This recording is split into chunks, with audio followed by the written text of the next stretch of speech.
Hello friends, આજે આપણે ધોરણ 9 વિષય ઇંગ્લિશ એમાં યુનિટ 2માં જે બીજો પાર્ટ બાકી હતો તે જોઈશું. આગળ આપણે જોયું કે સોનિયાને દાંતનો દુખાવો થાય છે તો એ દવાખાને જાય છે, પછી એને થોડીક મેડિસિન આપે છે અને પછી આવવા માટે કહે છે.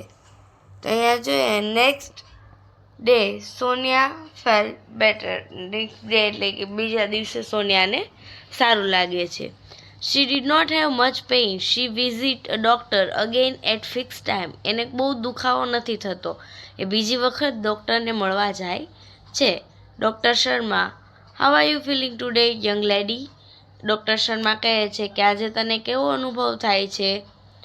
સોનિયા, મચ બેટર, સારો. Doctor Sharma, clean the cavity with an air rotor. એટલે કે એર રોટર આવે એનાથી એની કેવિટીઝ છે એને ચોખ્ખી એમ ધોવે એને સાફ કરે છે.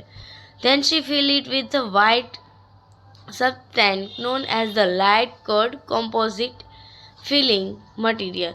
એટલે કે ત્યાર પછી એવું કમ્પોઝિટ મટીરિયલ, આપણે કેમ વ્હાઇટ કલરને એમ કહીએ કે દાંતમાં ખાડો થઈ ગયો છે તો સિમેન્ટ પુરાવા જાવી, તો એવું મટીરિયલ આવે એનાથી એ જે કેવિટીની જગ્યા છે એને સાફ કરી અને એ મૂકે છે. ઇનકનેક્ટ synthetic resin silica as filter and photo એક્સટ્રીવેટ. એટલે કે આખું એ જે પ્રોસેસ છે એ કમ્પ્લીટ કરે છે. ડૉક્ટર શર્મા કહે છે, yes it's done. Thank you for keeping your mouth open without speaking a word. એટલે કહે છે કે સોનિયા તારો આભાર કે તે કંઈ પણ બોલ્યા વગર મોઢું એકદમ ખુલ્લું રાખ્યું. As Sonia was last patient that day. અને તે દિવસે સોનિયા છેલ્લી પેશન્ટ હતી. The doctor food spread time to talk to her. અને ડૉક્ટર પાસે પણ સમય હતો કે જેથી તે સોનિયા સાથે વાતચીત કરી શકે.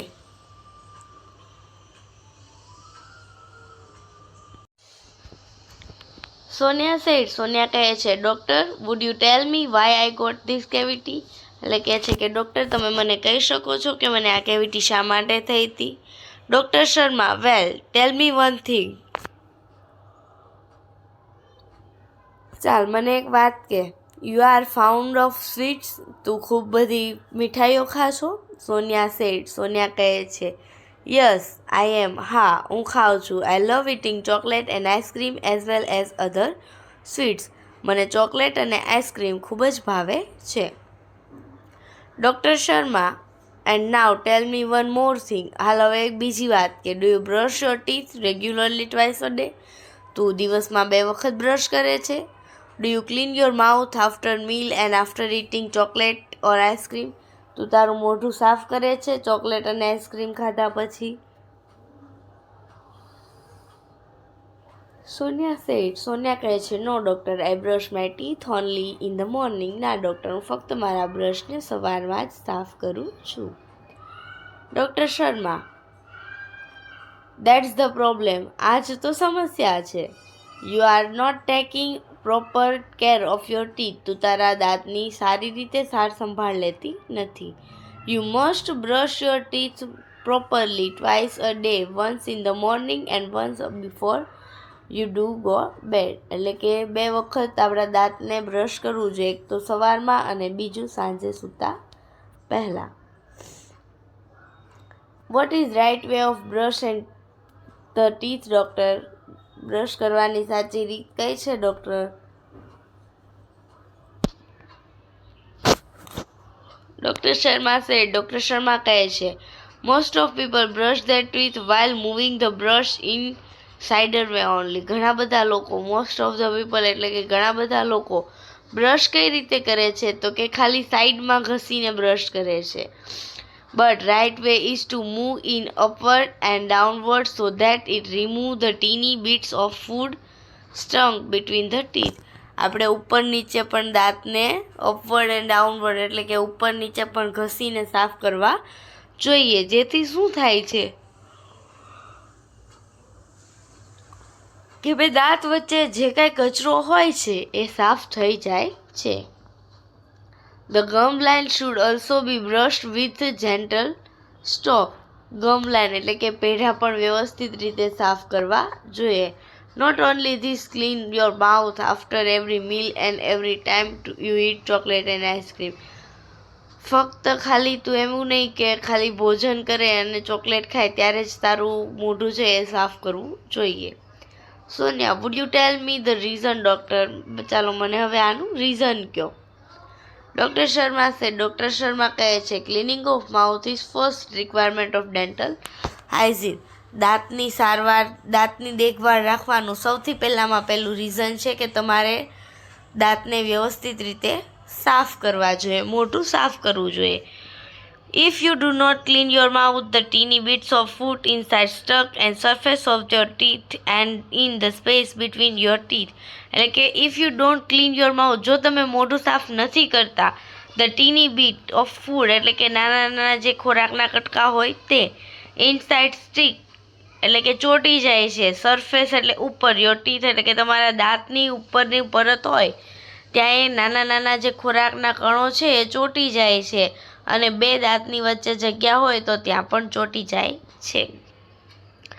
નાવ જર્મ્સ ફીડ અને ત્યાર પછી કોઈ પણ આપણે કચરો નાખ્યો હોય, કચરો હોય એટલે તરત ત્યાં નાના જીવજંતુ આવે. એ જ રીતે જો આપણે દાંતની ઉપર જે ફૂડ હોય એ ચોંટેલો રહી જાય તો એમાં જર્મ્સ આવે. On the food particle who eventually eat a part of the teeth. એ ખોરાકની સાથે સાથે તમારા ઉપરની જે દાંતના ઉપરની લેયર હોય એ પણ ખાઈ લે છે. They destroy the animal coating of the teeth and in long run it is lead to cavity. અને તમારે જે ઉપરની એનિમલ કોટિંગ હોય છે એટલે કે ઉપરની લેયરનું નામ છે એ ખાઈ જાય છે અને એના લીધે તમને કેવિટીસ થાય છે. Enamel coating, what is that? Enamel coating શું છે? For that you need to understand the construction of your teeth. તો હવે જો તારે ઇનેમલ કોટિંગ સમજવું હોય તો ડૉક્ટર કહે કે તારે ઇનેમલ કોટિંગ સમજવું હોય તો પહેલાં તો દાંતની બનાવટ કઈ રીતે હોય એ તારે સમજવી પડે. તો સૌથી પહેલાં અવર ટીથ હેઝ 3 લેયર. તો આપણા દાંતમાં 3 લેયર હોય છે. કઈ લેયર? તો કે uppermost white layer is called enamel. સૌથી ઉપરની વ્હાઇટ કલરની લેયર હોય એને ઇનેમલ કહેવાય. It is hardest and strongest part of our body. એ સૌથી મજબૂત, આપણા શરીરની સૌથી મજબૂત ભાગ હોય છે. The second layer is called dentine. અને બીજી લેયર હોય છે એને ડેન્ટિલ કહેવાય છે. ઇટ ઇઝ સ્લાઇટલી યેલોઇશ અને પીળા જેવી હોય છે. Innermost layer is called dental pulp. અને જે સૌથી છેલ્લી લેયર છે એને ડેન્ટલ પલ્પ કહેવાય. In your molar there was cavity which now no more exist. અને સૌથી જે મોરલ હોય, દાંત હોય, એમાં તમને કેવિટીસ થવાની શક્યતા વધારે હોય. Sonia said, molar, what is molar? એ કહે છે દાંત શું છે? ડૉક્ટર શર્મા કે ઇટ્સ કાઇન્ડ ઓફ ટીથ. અને એક દાંતનો પ્રકાર છે. લુક એટ ધ ચાર્ટ જુઓ. There are 2 types of teeth, deciduous teeth also known as milky teeth. એટલે કે મિલ્કી ટીથ એટલે કે તમે નાના હોય ત્યારે જે દાંત આવે એને મિલ્કી ટીથ કહેવાય. And permanent teeth. 2 ટીથના 2 પ્રકાર છે, મિલ્કી ટીથ અને permanent teeth. Deciduous teeth are usually 20 in the number and they shed 1 by 1 after you grow. એટલે કે તમે મોટા થાવ એવી રીતે એક પછી એક દાંત તૂટતા જાય છે અને 20 દાંત હોય છે. ધેર આફ્ટર, ત્યાર પછી new permanent teeth come up. અને ત્યાર પછી જે બીજા દાંત હોય, પરમિનન્ટ દાંત હોય એ આવે છે. They are usually 20 in number, એટલે 32 ઇન નંબર અને 32 હોય. સોનિયા કહે છે yes, I also have 32 but they all are not same. હા, મારે પણ 32 દાંત છે પરંતુ બધા દાંત સરખા છે નહીં. ડૉક્ટર શર્મા કહે છે they are differently in shape, size and function. બધા જ દાંત અલગ અલગ હોય છે, બધાના શેપ અલગ હોય છે, સાઇઝ અલગ હોય અને કામ પણ અલગ હોય છે. There are 4 incisors. એટલે કે પહેલાં આગળના 4 દાંત. 2 carnival, 4 premolar and 4 or 6 molar in each jaw. એટલે કે બધા જગડામાં 4 આગળના દાંત, પછી 2 આપણે ઓલા કહીએ ને ખીપા દાંત, એ પછી 4 પર મોલર એટલે કે નાની નાની દાઢું, અને ત્યાર પછી 4 અથવા તો 6 મોટી દાઢ હોય છે. સોનિયા કહે છે, can I ask you a few question about my friends dental problem? હું મારા મિત્રના દાંતની પ્રોબ્લેમ વિશે તમને કહી શકું? ઓહ શ્યોર ડિયર, હા કેમ નહીં.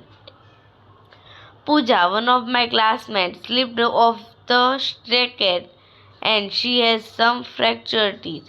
એટલે કે મારી એક ફ્રેન્ડ છે પૂજા, એ ક્લાસમાં પડી ગઈ ને એના લીધે એને સીડીઓથી પડી ગઈ અને એના લીધે એને દાંતમાં ફ્રેક્ચર આવી ગયું છે. What should she do? તેને શું કરવું જોઈએ? Doctor Sharma, well she need a consult a dentist after examine her teeth. એટલે કે પહેલાં તો એને કન્સલ્ટ ડૉક્ટર હોય એને મળવું જોઈએ, એ દાંતને જુએ. The dentist will suggest the restoring of teeth with light cut composite filling material. અને ત્યાર પછી એ ડૉક્ટર છે એ વ્હાઇટ સિમેન્ટ અથવા તો એવું કેમિકલ આવે જેનાથી એના દાંત રિપેર કરશે. Okay, Sonia said, I have another friend name Dhara. મારે એક બીજી મિત્ર છે, તેનું નામ છે Dhara. She has uneven grown of teeth. અને એને દાંત છે એ આડાઅવળા છે. Her teeth are not properly grow. એના દાંત વ્યવસ્થિત રીતે ગ્રો થયેલા નથી. She feels very embarrass at the time. Any advice for him. અને એને એમ્બેરેસ ફીલ થાય એટલે શરમજનક વાત લાગે છે, એના માટે કંઈ advice? Doctor Sharma, no one should feel embarrass about physical deformity. Physically કોઈ પણ ફોલ્ટ હોય આપણામાં તો આપણે એમ્બેરેસ એટલે કે શરમ અનુભવવાની જરૂર નથી. His problem is growing. અને આ પ્રોબ્લેમને ક્રોવિંગ કહેવામાં આવે છે. Now there is solution for problem also. આનું એક સોલ્યુશન પર છે. Patient has go the orthodontic treatment. પેશન્ટને ઓર્થોડોન્ટિક ટ્રીટમેન્ટ લેવી પડે, જેમાં શું થાય કે તમને દાંત આડાવડા હોય તો એના માટે દાંત આડાવડા અથવા તો અંદર બહાર એવી રીતે દાંત હોય તો એના માટે તમારા દાંતમાં એ રિંગ બેહાડે. Brace will bring her teeth and proper alignment. એને કોઈ એક રિંગ બેસાડશે અને એને પ્રોપર અલાઇનમેન્ટ એટલે કે વ્યવસ્થિત રીતે લાઇનમાં આવી જશે. સોનિયા કહે છે, should I ask her to see your teeth? હું તમને એને કહું કે તમારી પાસે આવીને મળે? No, she will to consult an orthodontist. એટલે કે ના, એને મારી કોઈ જરૂર નથી, એને ઓર્થોડિક ડૉક્ટરની જરૂર છે. સોનિયા કહે છે, thank you very much for your valuable suggestion. Indeed dental science has advise a lot. અને આમાં ડેન્ટલ સાયન્સે ખૂબ પ્રગતિ કરી છે. I ask her to consult an ઓર્થોડિક. હું એને ઓર્થોડિક પાસે જવાની પરમિશન મતલબ એને કહીશ. Now I think of taking an project on dental health. Now હવે મારે એક ડેન્ટલ હેલ્થનો પ્રોજેક્ટ લેવો છે. Because we have a work on project in science and I think this is very useful topic. મારે કોઈ એક પ્રોજેક્ટ લેવાનો હતો. હવે હું સાયન્સમાં દાંતની કઈ રીતે કેર કરવી એનો પ્રોજેક્ટ લઈશ અને મને એવું લાગે છે કે આ યુઝફુલ ટોપિક છે. You can come for guidance of your project if you need. જો તારે કાંઈ પણ જરૂર હોય તો તું આવી શકે છે. It's so nice of you. You are welcome. Thank you for watching.